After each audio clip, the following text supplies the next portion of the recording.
Ratio and proportion commercial math का one of the best chapter, जिससे exam हमारा question भी पूछता है और हर बार पूछता है। इसमें दो पार्ट है, एक रेशियो और दूसरा प्रोपोर्शन। जानेंगे रेशियो क्या होता है और प्रोपोर्शन क्या होता है। सबसे पहले बात करेंगे रेशियो की। एक्चुअली रेशियो होता क्या है? रेशियो को जो हम लोग जिस साइन से इंडिकेट करते हैं वो डबल डॉट होता है। रेशियो होता क्या है?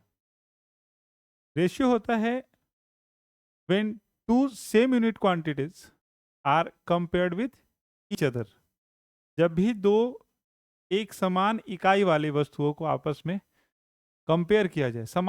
समान इकाई का मतलब क्या होता है कि किलोग्राम का किलोग्राम के साथ कर सकते हैं, रुपया का रुपया के साथ कर सकते हैं, नंबर का नंबर के साथ कर सकते हैं। ये यूनिट इकाई की बात कर रहे हैं। और रेशियो का कोई यूनिट नहीं होता। जब हम रेशियो में कन्वर्ट कर देते हैं तो उसका कोई यूनिट नहीं होता। रेशियो की कोई इकाई नहीं होती। जैसे अगर हम लोग ये बात करते हैं ए रेशियो बी, अगर हम लोग लिखते हैं A ratio B, A ratio B, ये हमने लिख दिया A ratio B. A ratio B कहने का मतलब क्या हुआ कि ये जो ए और बी हैं ये दो सेम यूनिट क्वांटिटीज हैं। अगर इसका इकाई रुपया है तो इसका इकाई भी रुपया होगा। ये नंबर है, नंबर ऑफ बॉयज हैं तो ये नंबर ऑफ गर्ल्स होगा। ये नंबर ऑफ मेल है, ये नंबर ऑफ फीमेल होगा। ये कुछ भी हो सकता है लेकिन इकाई सेम होगा। मेल और फीमेल नहीं है, ये number of male and number of female. तो इकाई की बात कर रहे हैं, दोनों नंबर में है, इसलिए इसका रेशियो हम लोग निकाल सकते हैं। दो सेम इकाई वाले वस्तुओं को आपस में जब कंपेयर किया जाएगा तो हम लोग कहते हैं कि we are going to ratio finding. इसके जो नाम है इसको हम लोग बोलते हैं एंटीसीडेंट। एंटीसीडेंट।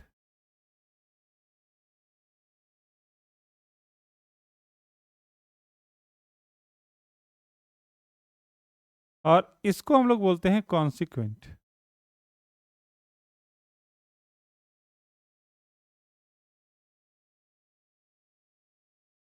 इसको हम लोग बोलते हैं कॉन्सिक्वेंट। एंटीसीडेंट और कॉन्सिक्वेंट। एंटीसीडेंट को हिंदी में हम लोग प्रथम पद बोलते हैं और इसको हम लोग अंतिम पद बोलते हैं। एंटीसीडेंट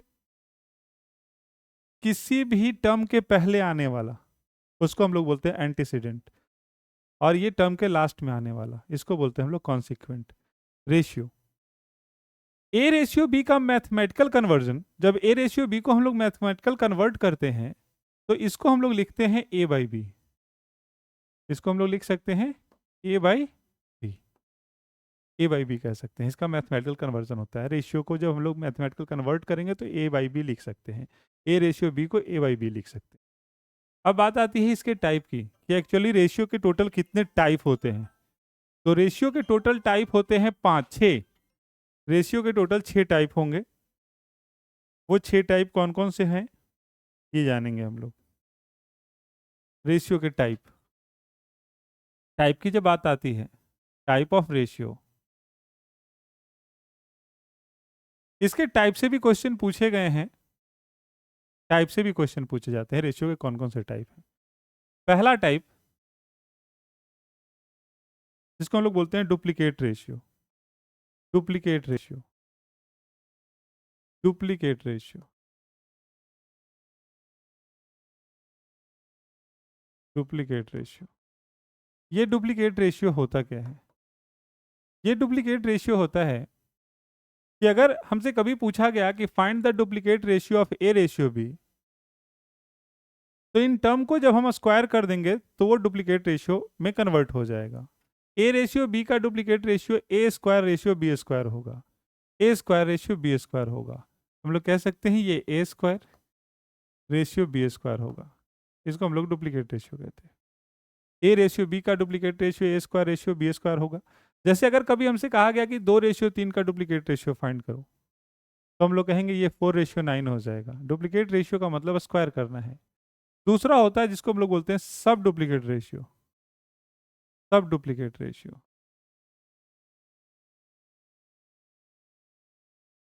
सब डुप्लीकेट रेशियो। ये सब डुप्लीकेट रेशियो क्या होता है? सब डुप्लीकेट रेशियो होता है जैसे ए रेशियो बी का डुप्लीकेट रेशियो में हमने स्क्वायर किया था, वैसे ही ए रेशियो बी को अगर सब डुप्लीकेट रेशियो फाइंड करना है तो स्क्वायर रूट करना होगा। जैसे square root A ratio square root B, ये हो गया सब डुप्लीकेट रेशियो। हमसे कोई बोलता है कि find the sub duplicate ratio of 4:9, तो हम कहेंगे 4:9 का सब डुप्लीकेट रेशियो 2:3 होगा। तीसरा होता है ट्रिप्लीकेट रेशियो।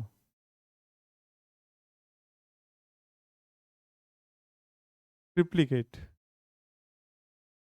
अब तो ये नाम से भी पता चल रहा है, ये क्यूब होगा। जिस प्रकार से डुप्लीकेट करने पे स्क्वायर होता था, वैसे ही ट्रिप्लीकेट कहने का मतलब क्यूब होगा। इसको हम लोग ऐसा कह सकते हैं, ए क्यू रेशियो बी क्यू, ए क्यू रेशियो बी क्यू, ऐसा कह सकते हैं। फिर होता है सब ट्रिप्लीकेट, सब ट्रिप्लीकेट रेशियो। सब ट्रिप्लीकेट क्या होता है? सब ट्रिप्लीकेट रेशियो कहने का मतलब हुआ cube root, cube root, cube root of A ratio cube root of B, cube root of B, ये हो गया सब ट्रिप्लीकेट। ये चार तो हो ही गए। इसके बाद होता है इनवर्स रेशियो। इनवर्स रेशियो हम लोग जानते हैं, व्युत्क्रमानुपात। इनवर्स रेशियो होता क्या है और फाइंड कैसे होता है?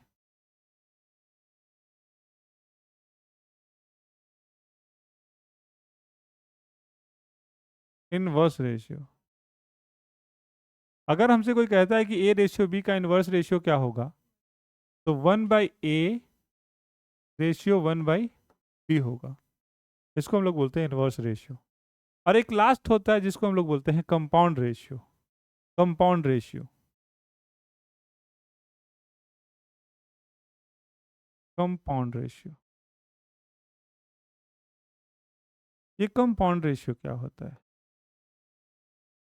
कंपाउंड रेशियो क्या होता है? कंपाउंड रेशियो में ये जो हम लोगों ने बढ़ा ए रेशियो बी, ये इसी के जैसा अगर 2 या 3 रेशियो की जब हम बात करते हैं, तो कंपाउंड करने में product of antecedent ratio product of consequent होता है।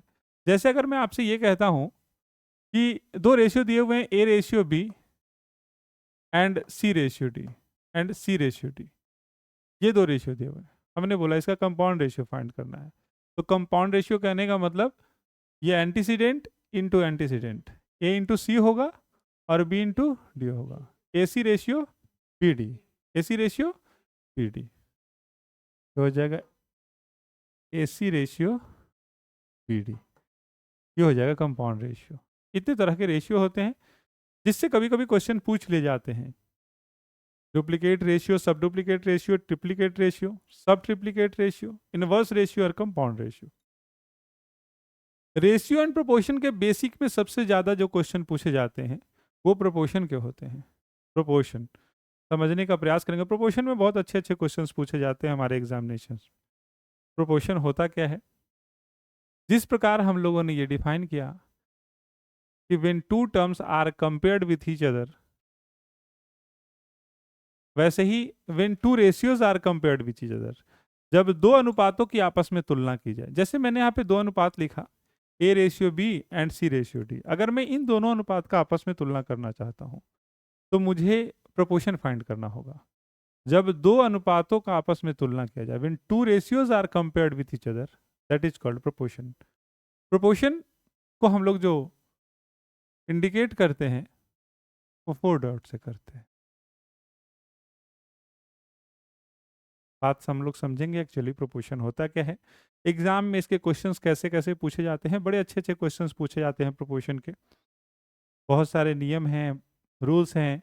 हम लोग सब समझेंगे कि एक्चुअली जो फॉर्मूला बना या कोई भी रूल बना वो कैसे बना होगा, क्यों बना होगा, सब पे बात करेंगे हम लोग। प्रोपोर्शन पे आते हैं। प्रोपोर्शन क्या होता है?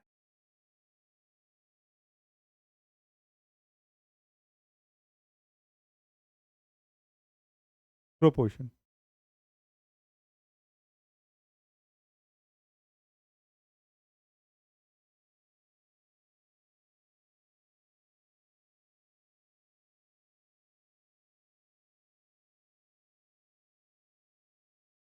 मैंने बोला प्रोपोर्शन होता है when two ratios are compared with each other, that is called proportion.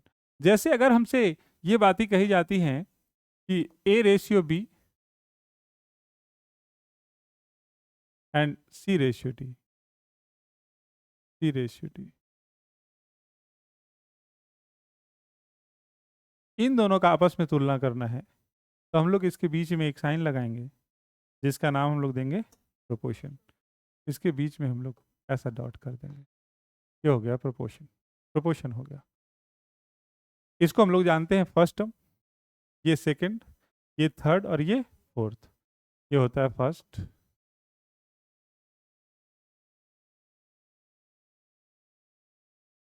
Second,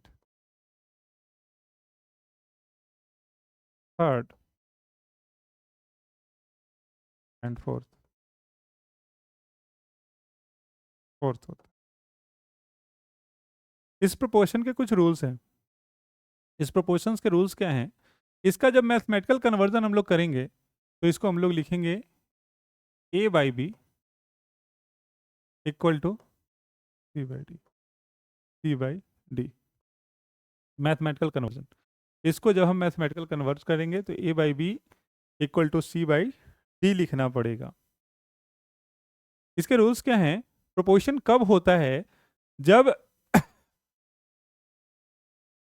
इन दोनों का प्रोडक्ट इन दोनों के प्रोडक्ट के बराबर हो जाता है। ये टर्म और ये टर्म, इसको हम लोग क्या बोलते हैं? इसको हम लोग एक्सट्रीम भी बोल सकते हैं और इंड भी बोल सकते हैं। Extreme term either in term, extreme either end, दोनों कह सकते हैं। इसको भी ऐसा कह सकते हैं, एक्सट्रीम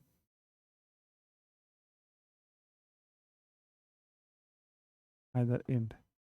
ऐसा क्यों कहेंगे? क्योंकि अगर हम लोग यहां से स्टार्ट करते हैं, इसको स्टार्ट मानते हैं, तो ये एक्सट्रीम हो जाएगा और ये इंड हो जाएगा। अगर हम लोग यहां से स्टार्ट करेंगे तो ये एक्सट्रीम हो जाएगा और ये इंड हो जाएगा। मतलब इन दोनों को हम लोग एक्सट्रीम और इंड कह सकते हैं। ये बीच में जो दो टर्म है इसको हम लोग बोलते हैं मीन टर्म्स। इसको हम लोग बोलते हैं mean.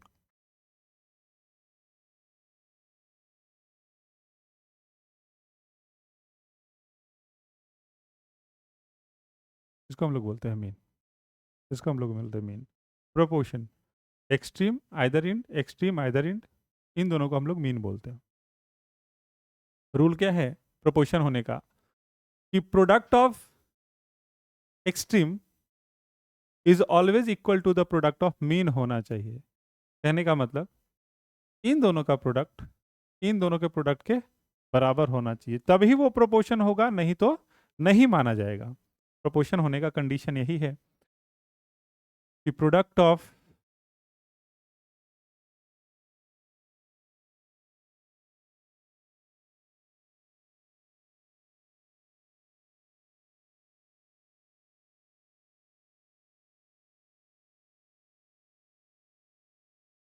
Always equal to product of mean. ऐसा होगा तब तो ये प्रोपोर्शन माना जाएगा, नहीं तो नहीं माना जाएगा। ऐसा होना जरूरी है, यही शर्त है इसका। आप कुछ भी लिख देंगे वो प्रोपोर्शन नहीं बन सकता, प्रोपोर्शन बनाने पड़ते हैं। मतलब इन दोनों का प्रोडक्ट इन दोनों के प्रोडक्ट के बराबर होना पड़ेगा। यहां पे भी हम लोग यही कह सकते हैं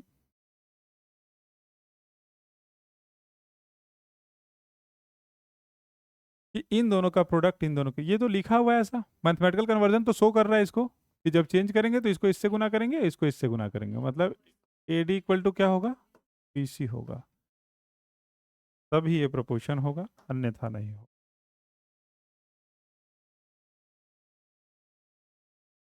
ये प्रोपोर्शन के शर्त है। अब बात करेंगे प्रोपोर्शन पे पूछे जाने वाले प्रश्न, क्वेश्चंस कैसे हो सकते हैं। इन चार में कोई भी तीन देकर के चौथा पूछा जा सकता है। इसमें तीन तरह के क्वेश्चन पूछे जाते हैं, तीन प्रकार के क्वेश्चन पूछे जाते हैं।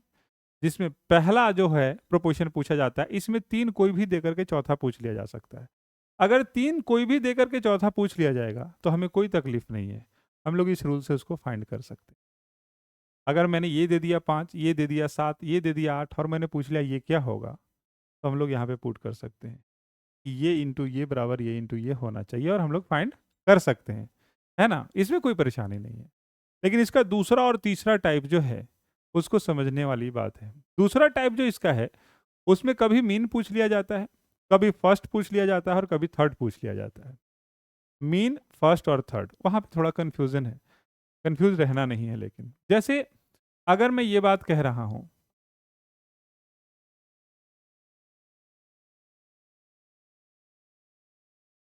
मीन, अगर हमसे मीन पूछ लिया जाता है तो ऐसे हम लोग जानेंगे मीन बराबर होता क्या है,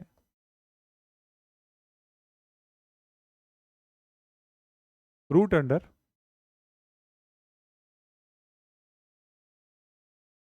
प्रोडक्ट ऑफ इंड और एक्सट्रीम। यही होगा ना? यही होगा अगर हमसे मीन पूछा जाता है। आप खुद सोचो, अगर हमसे ये वाली बात पूछ ली जाती है, हमको पता है कि इन दोनों का प्रोडक्ट इन दोनों के प्रोडक्ट के बराबर होगा, तो इन दोनों का प्रोडक्ट अगर हम लोग करेंगे तो ए इंटू डी बराबर बी इंटू सी। अब ये अगर मीन होंगे तो इसको मैं एक मानूंगा और ये बी स्क्वायर हो जाएगा, बी स्क्वायर बराबर ए इंटू डी हो जाएगा और बी बराबर हो जाएगा, यहाँ पे मीन अगर हम लोग बी को मानते हैं तो रूट अंडर ए डी हो जाएगा। यही हो जाएगा अगर हमसे मीन पूछा जाता है। जैसे एक बात बताइए, अगर मेरे से पूछा जाता है कि 4 एंड 9 का मीन प्रोपोर्शन फाइंड करो, फाइंड मीन, हमसे पूछा फाइंड मीन ऑफ 4 एंड 9, हमसे पूछ लिया गया कि 4 एंड 9 का मीन फाइंड करो। तो पहले अगर हम लोग इसको लिखना चाहेंगे प्रोपोर्शन में तो कैसे लिखेंगे कि मीन फाइंड करना है, तो इसको मैं लिखूंगा 4 रेशियो प्रोपोर्शन 9, यही मैं लिखूंगा इसको, क्योंकि हमसे मीन पूछ लिया गया है, मीन नहीं मालूम है। अगर मैं इन दोनों को गुना करूंगा तो वाट स्क्वायर हो जाएगा, ये यही होगा और ये हो जाएगा 4 × 9। और अगर हमें मीन फाइंड करना है वाट का वैल्यू, तो रूट अंडर 4 इंटू क्या कर देंगे 9, वैल्यू क्या हो जाएगा 6। अगर मीन फाइंड करना हो, अगर मीन फाइंड करना हो तो root under product of end होगा, हमेशा ध्यान रखेंगे। लेकिन अगर मुझे फर्स्ट और थर्ड फाइंड करना हो, if we are going to find first और थर्ड, अगर हमें फर्स्ट या थर्ड फाइंड करना हो तब क्या होगा?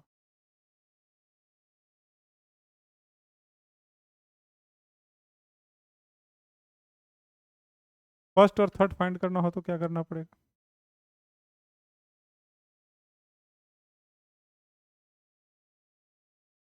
तो समझेंगे फर्स्ट और थर्ड क्या होता है।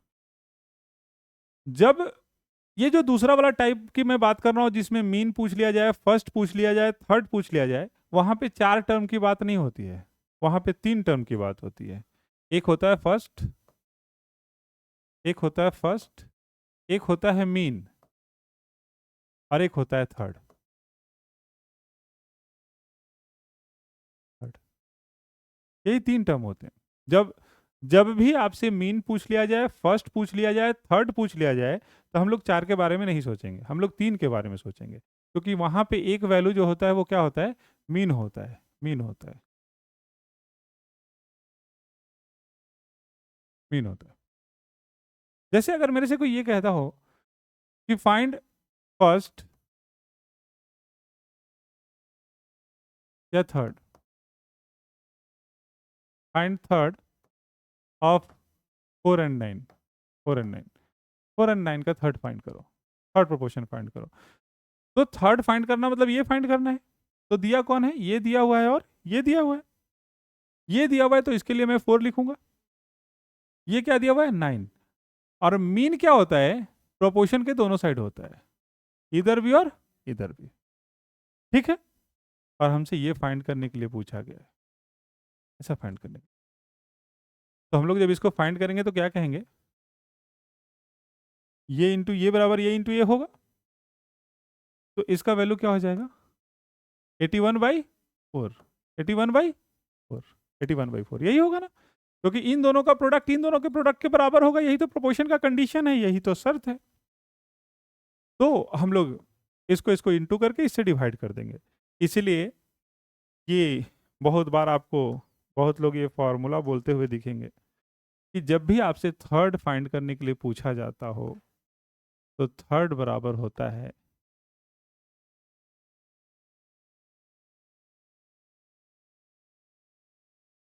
By first. यही होगा ना, यही होगा, यही होगा। जैसे हमसे थर्ड पूछा गया था 4 और 9 का, तो हमको पता था ये फर्स्ट है और ये सेकंड जो है ये मीन है, तो हम इसको स्क्वायर कर देंगे, 9 का स्क्वायर 81 और बैक बाई क्या कर देंगे 4, बाई फर्स्ट 4 कर देंगे। इसी प्रकार से अगर हमसे थर्ड पूछ लिया गया, अब आप समझ सकते हैं, अगर हमसे फर्स्ट पूछ लिया गया, अगर हमसे बोलता फाइंड फर्स्ट ऑफ 4 और 9, अगर हमसे बोलता फाइंड फर्स्ट ऑफ 4 और 9, हम क्या सोचते, हम क्या सोचते कि ये 4 और 9 क्या है, 4 मीन है और 9 थर्ड है। 4 जो है वो क्या रहेगा मीन, और 9 जो रहेगा वो क्या होगा थर्ड। फर्स्ट खाली है तो 4 को मुझे दोनों जगह लिखना पड़ता, यही ना। तो फर्स्ट का फॉर्मूला भी लिख दे सकते हैं, यहाँ पे क्या लिख सकते हैं, हाँ फर्स्ट लिख सकते हैं, हाँ मीन स्क्वायर बाई थर्ड। अब यहां पे एक बात समझना है कि मीन स्क्वायर कौन होगा, फर्स्ट क्या होगा, थर्ड क्या होगा, कंफ्यूज नहीं होना। मीन तो लिखा हुआ नहीं रहेगा। अगर हमसे बोला 4 एंड 9, 4 एंड 9 का थर्ड फाइंड करो, थर्ड फाइंड करो, तो सिंपल बात है, थर्ड फाइंड करना है, मतलब फर्स्ट दिया हुआ है, सेकंड दिया हुआ है, और इस केस में सेकंड जो है वो मीन का काम करेगा। अगर थर्ड पूछा जाएगा तो मीन जो होगा वो कौन सा होगा सेकंड, और फर्स्ट पूछा जाएगा तो मीन कौन होगा पहला वाला। ठीक है, तो हम लोग ऐसे करके फाइंड कर सकते हैं। इसमें सबसे ज्यादा क्वेश्चंस जो पूछे जाते हैं किसी भी एग्जाम में, जैसे अभी आपका एनटीपीसी का एग्जाम होगा, बिहार एसएससी का एग्जाम होगा, सीजीएल भी पूछ लेता है, उसके क्वेश्चंस थोड़ा सा अच्छा होता है। अच्छा क्या होता है, बहुत बार आप देखे होंगे ऐसा लिखा हुआ कि what should be added in 4 9 5 7, तो it becomes proportion, it's become proportional. बोलता है इनमें क्या जोड़ा जाए कि ये प्रोपोर्शनल हो जाए, या क्या घटाया जाए कि ये प्रोपोर्शनल हो जाए। ऐसे वाले क्वेश्चंस जब मिलते हैं तो उसके बनाने की, अगर हम लोग उसको मेथड पे जाएंगे तो वो टफ हो जाएगा, मुश्किल हो जाएगा, परेशानी हो जाती है। ठीक है, समझेंगे उसको भी कि एक्चुअली वो क्वेश्चंस क्या होगा। ये प्रोपोर्शन में 3 तरह के क्वेश्चन होते हैं, ध्यान रखिएगा। प्रोपोर्शन सबसे पहले होता क्या है, पहला क्वेश्चन ये होगा, इसमें पहला क्वेश्चन होगा इनमें से कोई एक पूछ लिया जाएगा, 3 दे करके, समझते रहेंगे 3 टाइप होते हैं, इनमें से कोई एक पूछ लिया जाएगा। ठीक है, 3 दिया हुआ रहेगा, निकल जाएगा। दूसरा टाइप ये है, ये बोल दें या ये बोल दें, अगर मीन निकालना है, अगर मीन निकालना है, अगर मीन निकालना है तो क्या करेंगे, इन दोनों का प्रोडक्ट का रूट अंडर। अगर हमें ये निकालना है, अगर हमें मीन निकालना है, मीन निकालना है, तो मैं इन दोनों को क्या करूंगा, गुना करूंगा और रूट अंडर। ठीक है, अगर मुझे ये निकालना है, अगर मुझे ये निकालना है तो इसका स्क्वायर करेंगे और बाई थर्ड कर देंगे। अगर मुझे ये निकालना है तो मीन स्क्वायर बाई फर्स्ट कर देंगे। ये दूसरा टाइप होगा। और तीसरा जो टाइप होगा वो एडेड और सब्ट्रैक्टेड के ऊपर होता है, ऐड और सब्ट्रैक्ट के ऊपर होता है। ये थर्ड टाइप जो है इसका प्रोपोर्शन का, ये बड़ा अच्छा है और बहुत देखने को मिलता है। थर्ड टाइप जो है, थर्ड टाइप जो है वो ऐड और सब्ट्रैक्ट के ऊपर है, ऐड करें और सब्ट्रैक्ट करें के ऊपर है।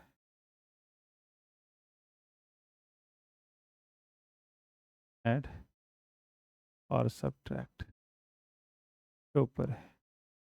ऐड और सब्ट्रैक्ट के ऊपर क्या होगा, ऐड और सब्ट्रैक्ट में क्या होता है, ऐड और सब्ट्रैक्ट में क्या होगा, ध्यान रखेंगे, ऐड करें और सब्ट्रैक्ट करें के ऊपर है।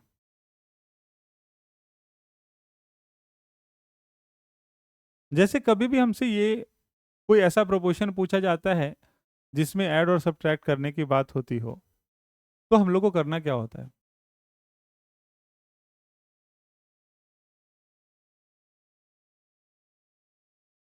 जैसे 4 टर्म है, A B C and D, A B C and D, 4 term है, लेकिन ये प्रोपोर्शन में नहीं है। लेकिन ये प्रोपोर्शन में नहीं है। ध्यान रखिएगा, सुनते रहिएगा, क्योंकि ये आपके एग्जाम में क्वेश्चन पूछे जाएंगे। मैं कह रहा हूं कि 4 नंबर दिए हुए हैं, 4 नंबर दिए हुए हैं जो कि प्रोपोर्शन में नहीं है। हमको इसको प्रोपोर्शन बनाना है, हमको इसको प्रोपोर्शन बनाना है। और हमसे क्वेश्चन पूछा जाता है कि इन सब में क्या जोड़ा जाए, सब में क्या जोड़ा जाए कि ये प्रोपोर्शन हो जाए, या क्वेश्चन पूछा कि सब में क्या घटाया जाए कि ये एक प्रोपोर्शन हो जाए। तो सब में क्या जोड़ा जाए अगर बोलेगा तो ये बनेगा, सब में क्या जोड़ा जाए बोलेगा तो ये बनेगा। हम लोग मान लेते हैं इसमें x जोड़ देते हैं, यही ना, पाई क्या होगा, b प्लस एक्स, यही होगा ना, और बराबर क्या होगा, c प्लस एक्स, और बटा में d प्लस एक्स, यही लिखेंगे। जहां पे a b c d क्या रहेंगे, एक number, a b c d क्या है, नंबर, और x क्या है, कांस्टेंट, x क्या है, कांस्टेंट, x क्या है, कांस्टेंट। बेटा अगर x कांस्टेंट है और a b c d number है, अगर मैं इसको सॉल्व करने जाऊंगा तो आप देख सकते हैं कि ये टफ हो जाएगा, क्वाड्रेटिक चला जाएगा, मुश्किल हो जाएगा, परेशानियां बड़ी होंगी, कैलकुलेशन ज्यादा होगा, समय ज्यादा लगेगा, गलती की संभावनाएं ज्यादा होंगी। आप ऐसे भी बना सकते हैं मेथड से। अगर सब्ट्रैक्ट की बात की जाए तो हम लोग कहेंगे कि a माइनस एक्स, यही होगा ना, a minus X by B minus X equal to c minus X by d minus, यही होगा।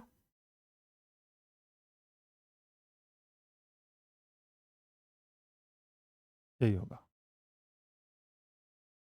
या तो ऐड किया जाए या तो सब्ट्रैक्ट किया जाए।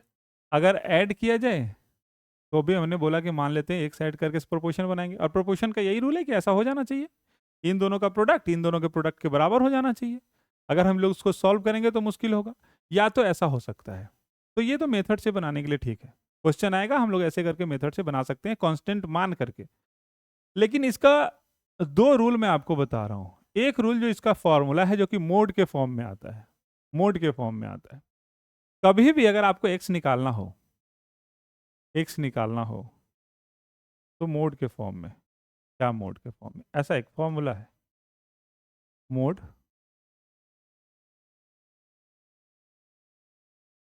a into C, a into C, A C minus B D minus B D, ठीक है, by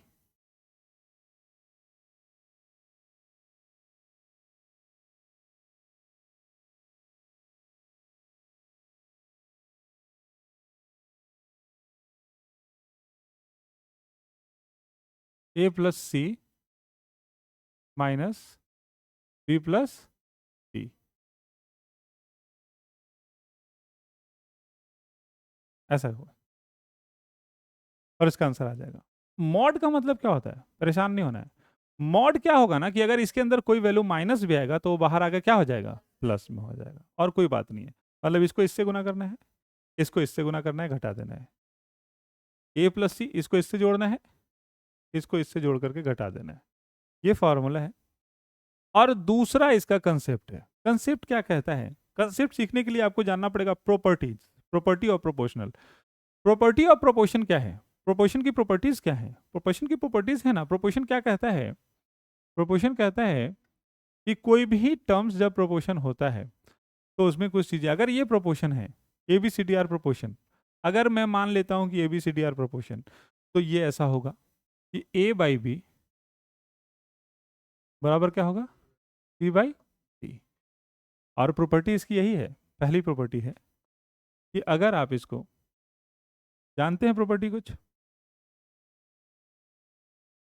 A plus C by D plus D, अगर ये 1/2 है, ये 1/2 है, तो ये भी 1/2 ही होगा। अब अपने मन से लेके देख लो, आप अपने मन से ले लो, मान लेते हैं ये 1/2 है, ये 1/2 है, मान लेते हैं ए के वैल्यू को 1, मान लेते हैं ए के वैल्यू को 1 और बी के वैल्यू को 2 ले लेता हूं मैं, ठीक है। ये भी इसी प्रोपोर्शन में होगा, इसको मैं 3 और 6 ले लूं, इसको मैं 3 और, अगर ये 3 और 6 है, ये 3 और 6 होगा, कुछ भी ऐसा होगा जो 1 2 बनाता हो, ठीक है। अगर आप इन दोनों को जोड़ोगे, अगर जोड़ोगे तो क्या होगा, 4 और 8, ये भी क्या हो गया, 1/2। ये प्रॉपर्टी ऑफ प्रोपोर्शन है, प्रॉपर्टी ऑफ प्रोपोर्शन। अगर इन लोग को जोड़ोगे तब भी वही रेशियो मिलेगा, तब भी वही, या इनको घटाओगे तब भी वही रेशियो मिलेगा। अगर मैं यहाँ से C minus A by D minus B करता तब भी हमें वही रेशियो मिलता। देख लो आप करके, अगर मैं इसमें से इसको माइनस करूं क्या बचेगा 2, अगर मैं इसमें से इसको माइनस करूं क्या बचेगा 4, फिर से 1/2 आ गया ना, फिर से क्या आ गया 1/2। तो ये प्रॉपर्टी है, प्रोपोर्शन की प्रॉपर्टी है। और इसी प्रोपोर्शन की प्रॉपर्टी का फायदा उठा करके हम लोग क्वेश्चंस को बना सकते हैं, क्वेश्चंस को बना सकते हैं, रेशियो को बैलेंस कर सकते हैं, बना सकते हैं। जब क्वेश्चंस पे आएंगे तो मैं आपको समझाऊंगा कि एक्चुअली क्या करना है, कैसे बनाने हैं। बहुत क्वेश्चंस पूछे जाते हैं इसके, ये भी बड़े काम के हैं, बड़े फार्मूले लोग इसका इस्तेमाल करते हैं, फार्मूला लगा करके बनाने का प्रयास करते हैं। तो आप इसको भी लिख सकते हैं।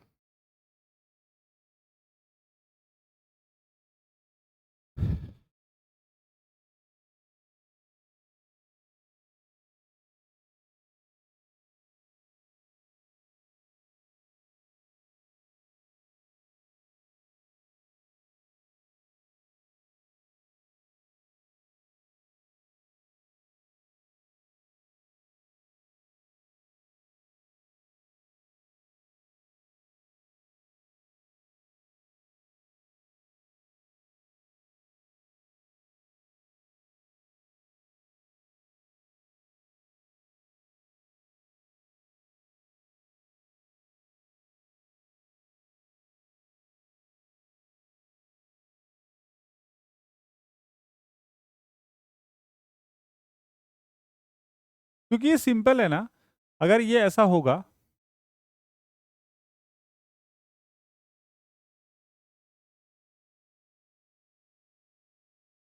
एक मिनट एक मिनट, एक मिनट रुकिएगा, ये इससे गुना होगा ना यहाँ पे, और ये इससे गुना होगा ना, तो ये गलत लिखा है ना मैंने, ये एडी होगा और ये क्या होगा बीसी होगा, ये एडी होगा और ये बीसी होगा सर,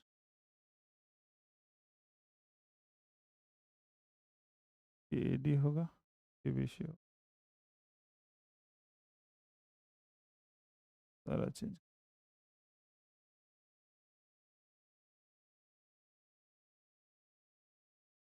ये एडी होगा ना और ये बीसी होगा, ठीक है। ये ए प्लस डी होगा माइनस बी प्लस सी होगा, ये होगा, ये होगा, ये होगा। अब सही है ये, तो क्रॉस तो एडी होगा ना, first plus first into last, AD minus B C, A plus D minus B plus C, हाँ अब ठीक है, ये यही होगा, एडी माइनस बी सी ऐसा होगा। प्रोपोर्शंस, इसके बड़े क्वेश्चंस पूछे जाते हैं। ऐसे तो हम लोग इसके फॉर्मूले का इस्तेमाल करेंगे नहीं, लेकिन मैंने लिख दिया है कि आप बहुत बार बहुत सारे लोग ऐसे लिख के रखते हैं, इसको से भी बनाएंगे तो आपका समय कम ही लगेगा, लेकिन डायरेक्ट भी बना सकते हैं आप। आते हैं क्वेश्चंस में, आते हैं बेसिक के क्वेश्चंस में, प्रोपोर्शंस के क्वेश्चंस में कैसे फाइंड होंगे, कैसे क्वेश्चंस होंगे, आए हुए क्वेश्चंस भी हैं, देखते हैं उसको बना करके। ठीक है, यहाँ तक ठीक है, ओके। क्वेश्चंस पे आते हैं थोड़ा।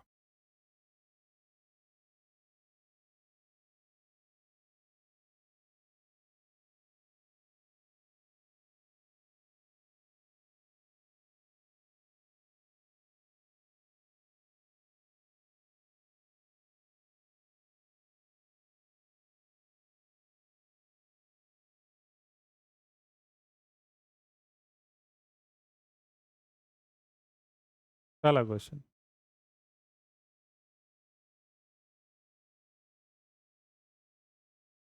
Find the first proportion of three number 6, 12, 24 is, first proportion क्या होगा?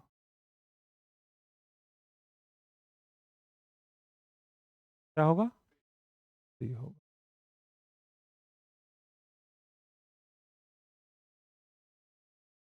क्योंकि ये 12, 24 ठीक है, ओके ना, ये 72 हो रहा है, ये भी 72 होना चाहिए, 24 या 72, यहाँ तक ठीक है सबको? कंफ्यूजन बोलना है जिसको भी कंफ्यूजन हो। दूसरा, फाइंड सेकंड प्रोपोर्शन,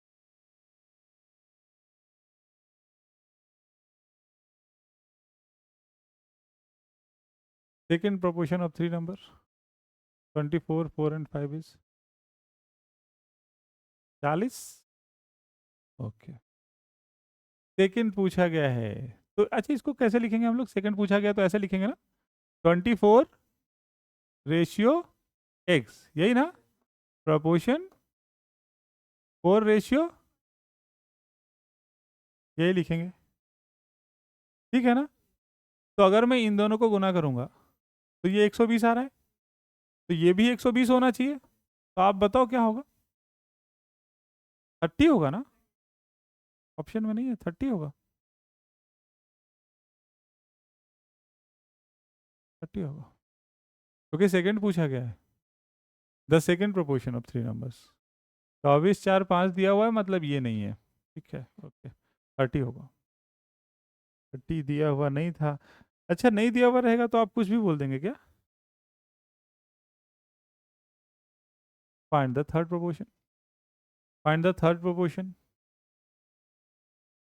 थर्ड पूछना है, ये पूछना है। 18 क्या होगा? 18, गुड, 18 होगा ना? हाँ 18 होगा, क्योंकि 7 2 9 2 18। ओके, यहाँ तक ठीक है सबको? कंफ्यूजन तो नहीं है? ओके 18। अगला क्वेश्चन।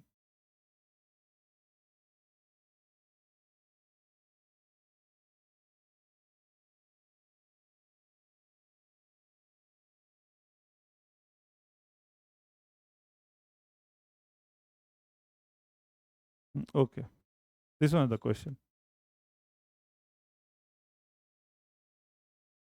आया हुआ क्वेश्चन है ये एग्जाम का, ये सीजीएल में आया था, 2024 में आया या 25 में आया, लेकिन आया है। Find the ratio between the fourth proportion of 42, 56, 63 and the fourth proportion of 189, 273 and 153.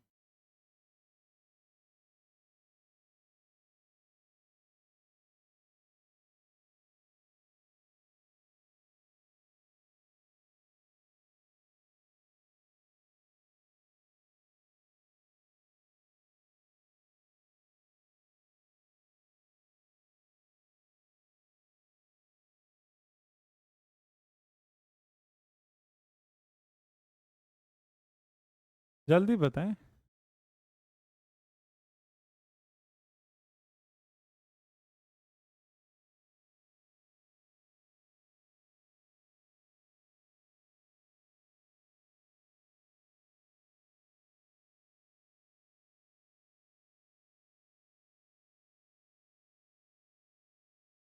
Okay, चलिए, अब मेरी बारी, इतना टाइम नहीं लगना है। आप लोगों में एक गलती है बस, वो सुधार लो। बनाते हो ठीक है, बनाना भी आता है, फोर्थ निकालेंगे दोनों का, फिर रेशियो निकालेंगे, टाइम ज़्यादा लग जाएगा ना। एक बार कंपेयर करो, दोनों में कटेगा। मान लेते हैं इसका फोर्थ प्रोपोर्शन, मान लेते हैं इसका फोर्थ प्रोपोर्शन एक्स है, इसका फोर्थ प्रोपोर्शन एक्स है, इसका फोर्थ प्रोपोर्शन को एक्स मान लेते हैं और इसका फोर्थ प्रोपोर्शन को वाई मान लेते हैं। तो हमको एक्स रेशियो वाई निकालना है। लिखता हूँ मैं, इसको क्या लिखूंगा बताओ?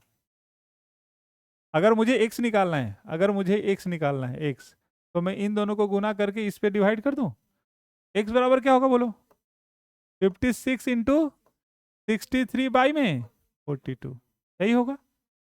और वाई बराबर क्या होगा? 273 × 153, वाई में 189, वेरी गुड। और इन दोनों का रेशियो निकालना है, एक्स रेशियो वाई निकालना है। तो मैं इन दोनों को हटा के जब रेशियो निकालूंगा, देखो मैं पहले इसको काट देता हूँ, ऐसे कटेगा ना? जब मैं रेशियो निकालूंगा, ये इससे कटेगा, ये इससे कटेगा, कटेगा। किससे कटेगा दोनों? 7 से? 21 से भी क्या? 21 से कटेगा, 21 दूनी 42, और 21 से 9 बार में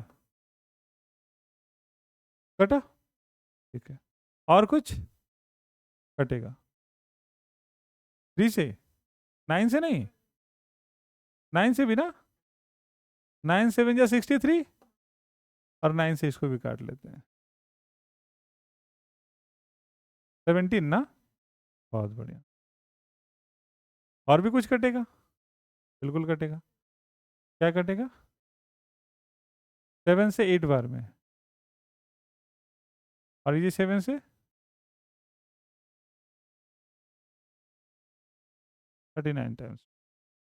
ओके, यही आया ना, ये 9 ऊपर जाएगा, इसके साथ 2 इधर जाएगा, रेशियो निकालेंगे तो यही होगा ना, इन दोनों का रेशियो निकालेंगे, ये क्या आ गया 56/2, और ये क्या आ गया 39 इंटू,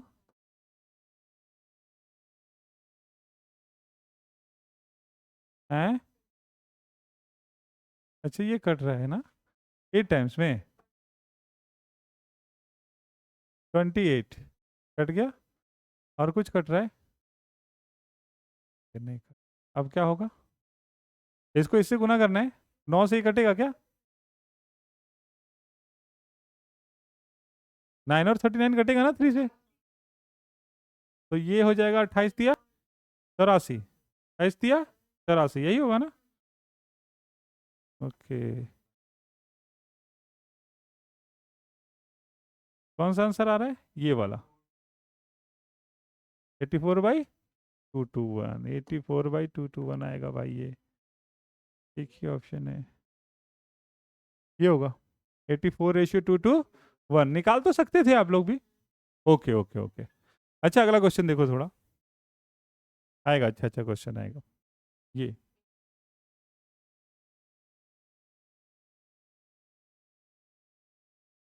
8 होगा, हाँ 8 होगा, क्यों 8 होगा, क्योंकि मीन बराबर root under product of end होता है, तो 32 दूनी 64 का रेशियो 8 हो गया, बहुत बढ़िया, वेरी गुड। ये ऑप्शन नहीं दिया है मैंने बनाने के लिए, find the mean proportion between 18 + 4√7 and 18 - 4√7, जल्दी बनाइए।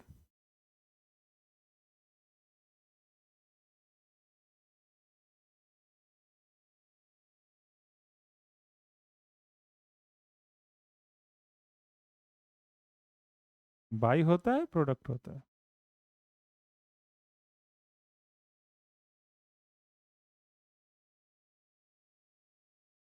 मीन निकालना है, क्या निकालना है, मीन, और मीन बराबर होता क्या है, मीन निकालना है, mean, mean equal to root under product of end ना, हाँ product of end, product of end, ये इन दोनों को गुना करना है ना, यही होगा ना, 18 + 4√7 into 18 - 4√7, a + b into a - b क्या होता है, a² - b², अगर a² - b² करेंगे तो 18 का होल स्क्वायर क्या होगा 324 माइनस 112, 112 यही होगा। ओके, अब क्या करें, कितना आएगा 200, अब इसको फैक्टराइज करके अगर कुछ बाहर निकलता है, बाहर निकाल देना है, रूट में रहेगा आंसर, ऑप्शन रूट में ही आएगा, इससे 4 तो निकलेगा, 4 तो निकलेगा, 4 निकालते हैं, 4 गुना,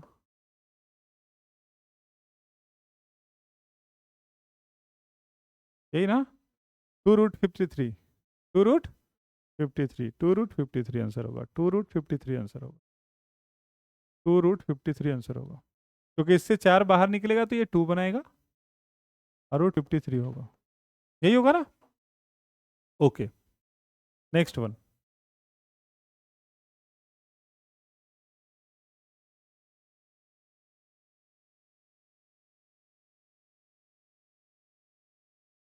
find the third proportion of 36 and 48, एक ऑप्शन और भी है छुपा हुआ, 36 एंड 48 मैंने बताया था, निकालना थर्ड है, क्या करना होगा, थर्ड निकालना है तो फर्स्ट, मतलब इसका स्क्वायर बाई 36, यही ना, इसका स्क्वायर बाई 36,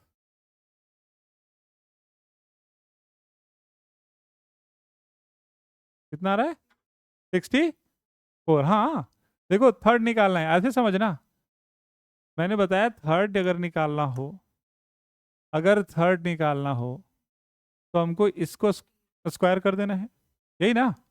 48 इंटू 48, और बाई में क्या करना है 36,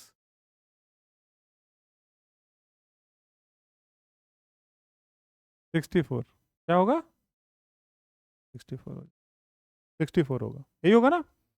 okay.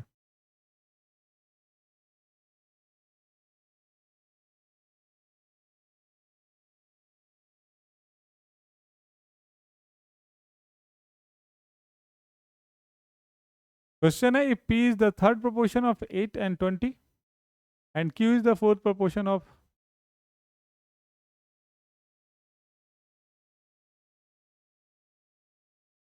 third proportion, okay, fourth proportion, very good.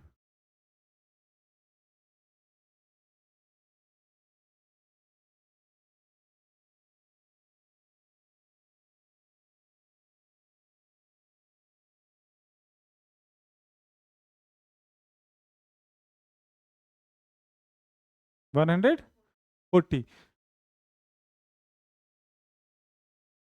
140 होगा। देखो बोला P जो है वो थर्ड प्रोपोर्शन है, और थर्ड प्रोपोर्शन होता क्या है, इसका स्क्वायर बाई 8, इसका स्क्वायर बाई 8, यही होगा ना। तो हम लोग निकाल दिए P का वैल्यू, P बराबर 400/8, यही ना। कितना आएगा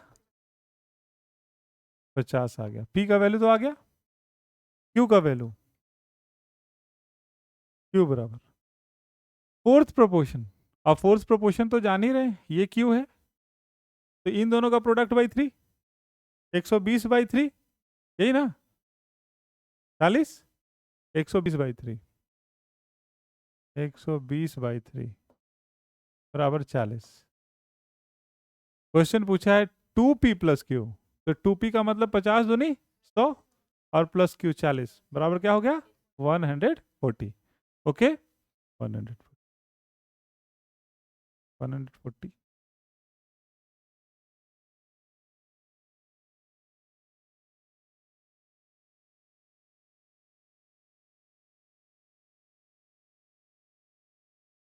Which numbers should be added to 3, 11, 4 and 14 to make them in proportion?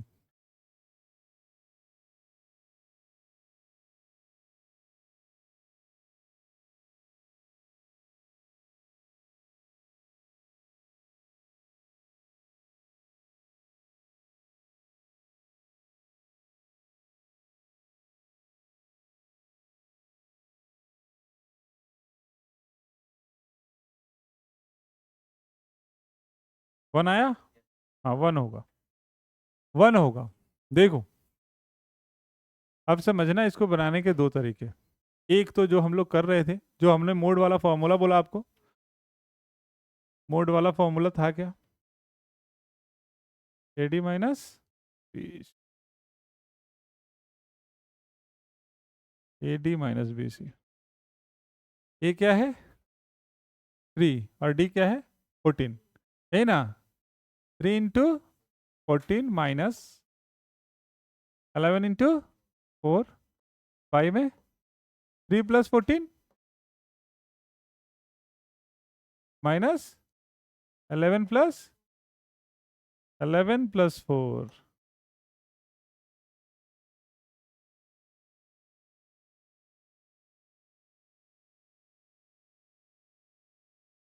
ये कितना आया 42, 44, ये माइनस आया ना, -2/2। आंसर -1 आ रहा, लेकिन ये क्या चीज में था, मोड में था। अगर ये मोड में है तो आंसर कितना आएगा 1 आएगा, आंसर कितना आ जाएगा 1 आ जाएगा। ऑप्शन से भी जोड़ के देख सकते हैं, लेकिन अगर ये नंबर बड़ा हो जाएगा तो तकलीफ भी बड़ी हो जाएगी। हम लोग ऑप्शन से चेक करने से अच्छा है कि हम लोग ऐसा कर सकते हैं। इसके बनाने का दूसरा रास्ता, ये भी समझ लीजिए आप, तो दूसरा तरीका भी है। दूसरा तरीका क्या है वो समझिए। होता क्या है, जनरली होता क्या है कि अगर मेरे से ये पूछा गया, इसका मतलब क्या है कि 3 plus x by 11 plus x बराबर 4 प्लस एक्स 14 प्लस, यही ना। ठीक है। अगर हम लोग इसके प्रॉपर्टी का इस्तेमाल करें, एक तरीका तो ये है कि हम इसको इससे गुना करें, इसको इससे गुना करें, जाने दें, लास्ट में एक्स का वैल्यू आ जाएगा। ठीक है। अगर हम इसके प्रॉपर्टी का इस्तेमाल करें, प्रॉपर्टी क्या कहता था कि इन दोनों का सम या इन दोनों का डिफरेंस बटा इन दोनों का डिफरेंस वही रेशियो होगा, यही होगा ना। अगर मैं इन दोनों का डिफरेंस देख लूं, डिफरेंस देखो तो इसमें से इसको माइनस करो, क्या आएगा? वन आएगा। क्या आएगा? वन आएगा ना, वन। डिफरेंस करोगे वन आएगा, इसका डिफरेंस करोगे क्या आएगा? थ्री आएगा ना, थ्री आएगा, थ्री आ गया, थ्री थ्री। ठीक है। ये आ गया वन बाई, मतलब ये भी क्या होगा? One by three. ये भी क्या होगा? वन बाई थ्री होगा। इसके बीच अंतर कितने का है? तो इसके बीच अंतर भी दो का होना चाहिए, लेकिन दो का है क्या? नहीं। कितने का है? आठ का। कितने का है? तो दो बराबर एक बराबर, तो मैं इसको चार लिख देता हूँ और इसको बारह लिख देता हूँ। इसको मैंने लिख दिया चार बटा बारह। क्या लिख दिया? अब बताओ, एडेड था ना, तो ये पहले से कितना था और अब कितना हो गया? तो एक्स का वैल्यू कितना होगा? ये पहले से 11 था, अब हो गया 12, तो एक्स का वैल्यू कितना हो गया? वन। तो हम लोग कह दिए आंसर वन हो जाएगा। आंसर कितना हो जाएगा? वन। लेकिन आपका दिमाग फिर से यहीं पे टिका हुआ होगा, तो नहीं रखना है, आपको यही इस्तेमाल करना है। फिर से मैं बताता हूँ, इसको मैं फिर से बताता हूँ क्या कर रहा हूँ मैं। मैंने बताया कि मैं कुछ कर नहीं रहा हूँ, मैं इसी को इस्तेमाल कर रहा हूँ, प्रॉपर्टी इस्तेमाल कर रहा हूँ, मैं प्रोपोर्शन की प्रॉपर्टी को इस्तेमाल कर रहा हूँ। प्रोपोर्शन की यही प्रॉपर्टी है, इन दोनों का डिफरेंस उसके रेशियो को शो करता है, प्रोपोर्शन को शो करता है।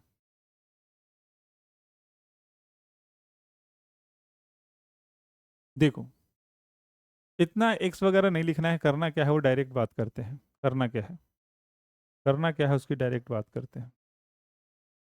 करना क्या है उसका डायरेक्ट बात करते हैं। इधर देखो, इधर समझना, इधर समझो। करना क्या है? 3 11 4 एंड 14, 3 11 4 एंड 14, यही है ना। करना क्या, सुनो, इन दोनों का डिफरेंस निकाल लेना। इन दोनों का कितना आएगा? वन।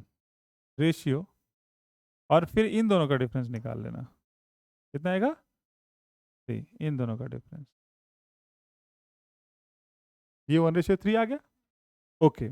अब ये सोचना कि किसी किसी एक टर्म के डिफरेंस को बराबर कर दें, या तो इसको बराबर कर दें या तो इसको बराबर कर दें। जैसे अगर मैं इसका अंतर देखता हूं, इसका अंतर, इन दोनों का डिफरेंस, क्योंकि ये 1:3 है तो ये भी 1:3 होना पड़ेगा और ये भी 1:3 होना पड़ेगा। बात समझ रहे हैं? इन दोनों का डिफरेंस है आठ। डिफरेंस कितना है? और इसका डिफरेंस कितना है? तो, तो मैं इसको आठ बना देता हूँ, इसको कितना बना देता हूँ? तो गुना किसे कर दूं? चार से अगर गुना करता हूं मैं इसको, तो क्या इसमें भी गुना करना पड़ेगा? यस, इसमें भी गुना करना पड़ेगा चार से, और इसमें भी गुना करना पड़ेगा चार से, और ये क्या बन जाएगा? 4:12। इसका मतलब एक बात तो हो गया, 4:12। अब हम देख पा रहे हैं इसका डिफरेंस भी आठ है और इसका भी डिफरेंस भी कितना है? आठ है। इसका मतलब ये थ्री नहीं होगा, ये क्या होगा? फोर होगा। और ये जो 11 है वो 11 नहीं होगा, क्या होगा? 12 होगा। इसका मतलब हम क्या ऐड कर रहे होंगे? वन। इसलिए आंसर वन हो जाएगा, क्योंकि इन दोनों का डिफरेंस देख लो, वन है, तो वन हो जाएगा। समझ पाए बात? Next question.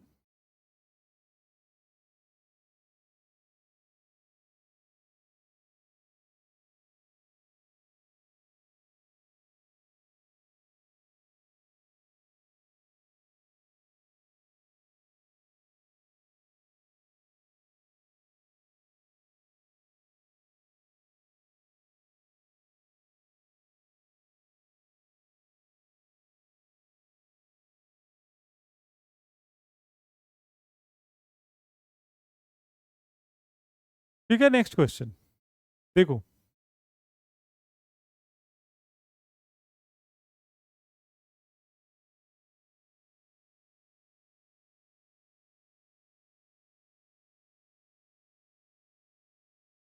What number should be added to each of the 4 number becomes proportion.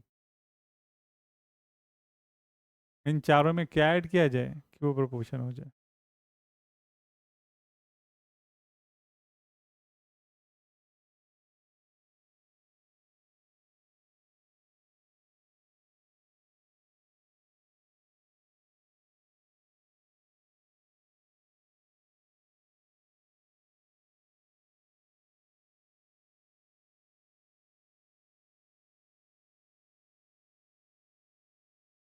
दो। दो होगा। दो। Answer will be 2। आप फॉर्मूला भी इस्तेमाल कर सकते हैं, आप डायरेक्ट भी बना सकते हैं, इच्छा आपकी।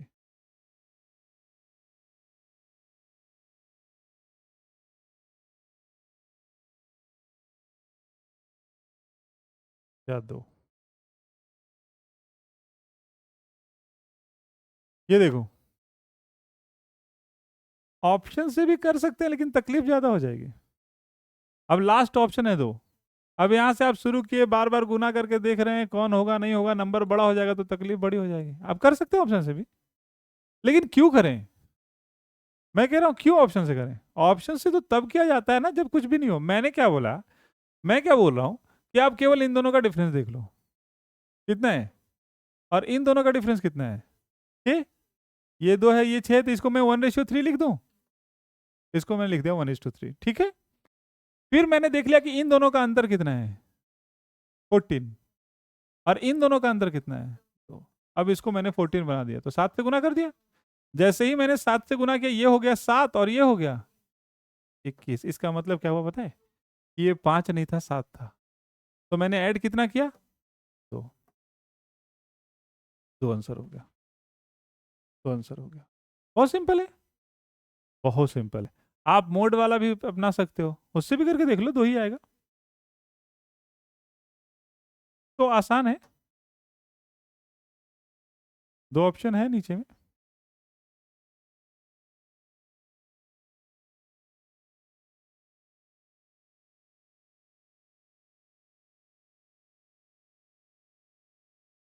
Find the value of k which should be added to 5, 12, 29, 57 so they are in proportion.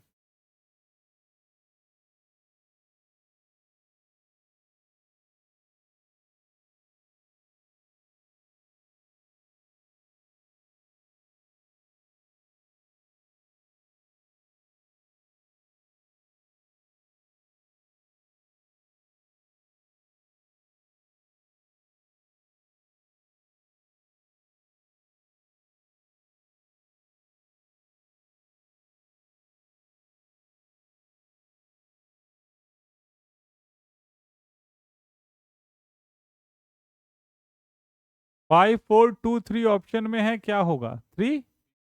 Okay, 3। 3 होगा भाई, और 3 ही होगा ही, और तो कुछ संभव ही नहीं है। क्या हो गया?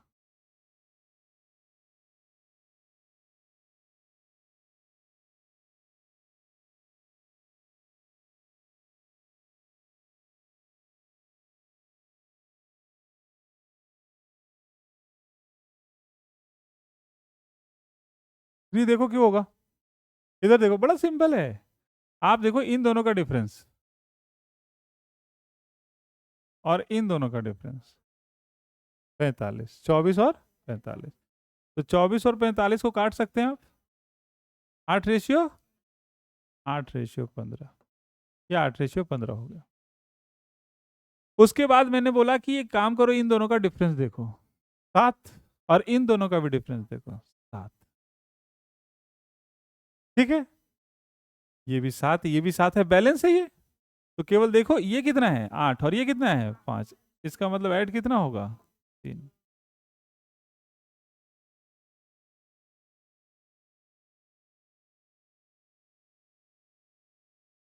ठीक है, ओके।